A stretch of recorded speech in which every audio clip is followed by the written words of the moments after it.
নমস্কাৰ। আপোনাৰ পাওনা টকা পোৱা নাই, অৰ্থাৎ আপুনি ধাৰে দিছে পইচা, কাৰোবাক সহায় কৰিছে, সেই টকা আপুনি বিচাৰি হাবাথুৰি খাইছে, অৰ্থাৎ আপুনি পইচা ঘূৰাই পোৱা নাই। আজি দিম কালি দিম, আজি দিম কালি দিম, এনেকুৱা শব্দৰে আপোনাক কৈ আছে, কিন্তু আপোনাৰ পইচা পোৱাহি নাই। এই সৰু উপায়টো কৰি লওক, শনিবাৰে কৰিব, বিশেষকৈ কৃষ্ণ পক্ষৰ শনিবাৰে কৰিলে ভাল। আৰু কৰিবলগীয়া কামটো এনেধৰণৰ, এখন মানে এখিলা আপুনি বাঁহ পাত আনিব, বাঁহ পাত সৰি থকা বাঁহ পাত আনিব, আৰু বাঁহ পাতত আপুনি 3টা গোলমৰিচ, যিটো কোৱা হয় জালুক, অৰ্থাৎ জালুক দি দিব।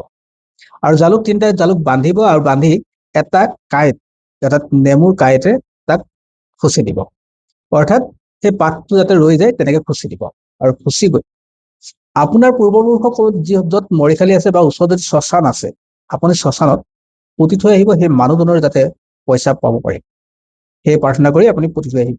ডেফিনেটলি ব্যক্তিজনে আপোনাক পইচা দিবলৈ ৰাজি হৈ যাব, আৰু পাবলগীয়া পইচা আপোনাক খুব সোনকালে দিব। এই উপায়টো আপুনি কৰি ল'ব শনিবাৰ দিনত। শনিবাৰে কৰিব, বিশেষকৈ আবেলি সময়ত কৰিব, আপোনাৰ কাৰণে ভাল হ'ব। আৰু যিজনৰ পৰা পাব লাগে, সেই মানুহজনৰ নামটো কিন্তু ল'ব লাগিব।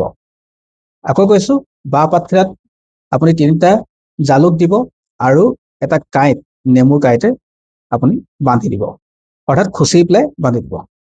কৰি লওক, আৰু ডেফিনেটলি আপোনাৰ ক্ষেত্ৰত পইচা আহিব।